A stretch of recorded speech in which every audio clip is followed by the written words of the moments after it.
Uncle Gutenberg was a bookworm, and he lived on Charing Cross.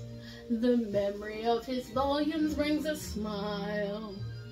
He would read me lots of stories when he wasn't on the sauce. Now I'd like to share the wisdom of my favorite bibliophile.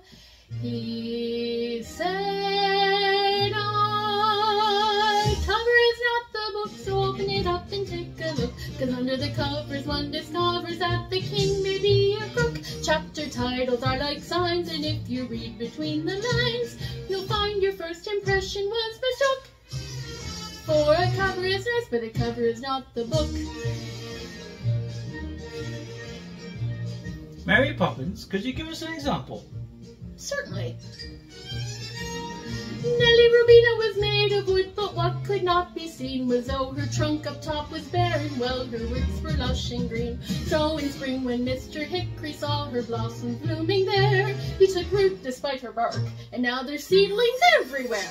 Which proves a cover is not the book, so open it up and take a look. 'Cause under the covers one discovers that the king may be a crook. Chapter titles are like signs, And if you read between the lines, you'll find your first impression was mistook. For a cover is nice, but a cover is not the book.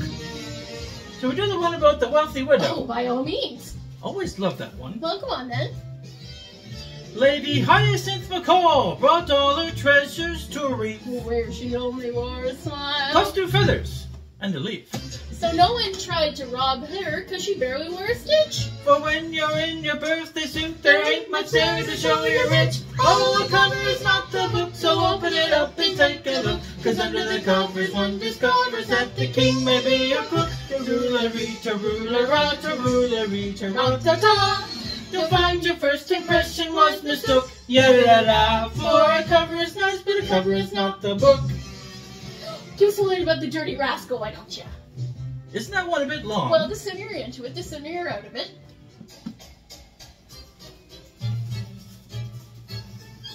Once upon a time, in a nursery rhyme, there was a castle with the king hiding in a wing, because he never went to school to learn a single thing.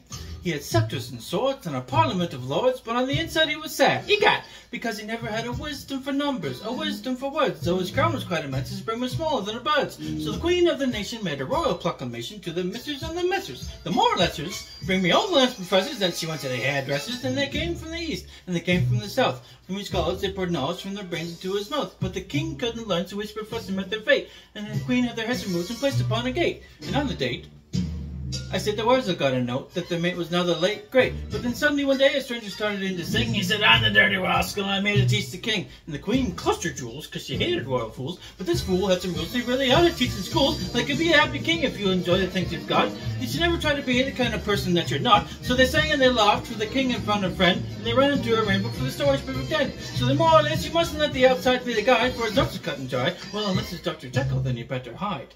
Petrified! Now the truth can't be denied, as I've now testified. All that really counts and matters is the special stuff inside. Oh, the cover is not the book, so open it up and take a look. 'Cause under the covers one discovers that the king may be a crook. So please listen to what we've said. And open a book tonight in bed. So one more time before we get the hook, sing it out strong. A cover is nice. Please take our advice. A cover is nice. Or you'll pay the price. A cover is nice, And a cover is not the book.